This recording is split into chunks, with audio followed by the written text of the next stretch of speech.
Assalaamu calaykum kusoo dhawaada mar kale iyo ayaan Nuura Cooking.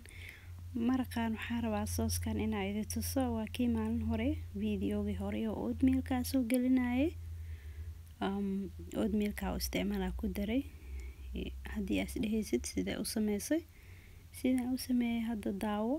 si aad u aragtid waxyaabo badan oo isticmaali kartaa. Malo waxaa isticmaali kartaa oatmeal-ka isticmaali kartaa yogurt كسبحي عوني سدي يعني قريب يوجد عمل أكو قرآني سوي استعمال أد وحياه بدنا واستعمال كتا سيد الله سمينا يواكنا هذا دب كاس أساريسا مركي دب كاس الدب هذيك يعني أنا نقوس زايد هنا أسكر حد دب أميليا ما كوكرنا مروك جاوين برو ليلنا هذا أقل جاج استعمال بيو لا مركو عبار صارناضو beeriga waa kaas caadi ma aha vitamin C oo dhan waxaan ku dhahay meeshaan isku tagtay xilli qabowga alaabtaan la soo gado xilli qabowga marka la gaaro maxaa yeelay kan freshka waa qaali mana la helo ninashid waa laga yaabaa marka qaarkood waa kaas saade marka soo sanad biyaha soo dhalaya maxaa yeelay talaajada ka soo bixisay oo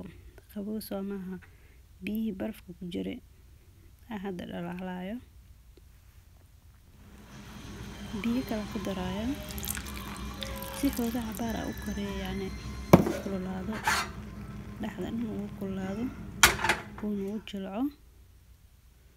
حاجة مركو سكر قف كربو إنه أتكي مرقو حو كدرايا كون ستارج بي را كون ستارج سو دريسة وكولا قيسة وكدريا مرق لهم حكونا قناع عليك يعني مرق عدك وقواني لكن كوما درسانين waxyaro sokorha ku daray aniga keega maxaa yeelay marqa xogaa sooskan dhanaan oo inaan noqdo marka waxaan isdhahay waxyaro sokor ku dar maraq maxaa ugu cayaab Soomaaliyeed soos maxaa lagu dhahaa ininka la idin karaba hoos ku soo qoray insha Allah waa kana saas oo noqday caadi ma ahan ku dhahaa alaabtaan subax hada mashaarida ku darsato caadi maaha aad u macaan yahay qofkii rabana plain yogurt oo ku darsan kara Greek yogurt ka caadi ma borotiin ka buuxo ku darso subaxi haduu ilaahay karaal noqdo bye guys khayr aad dhaafaya kulligiin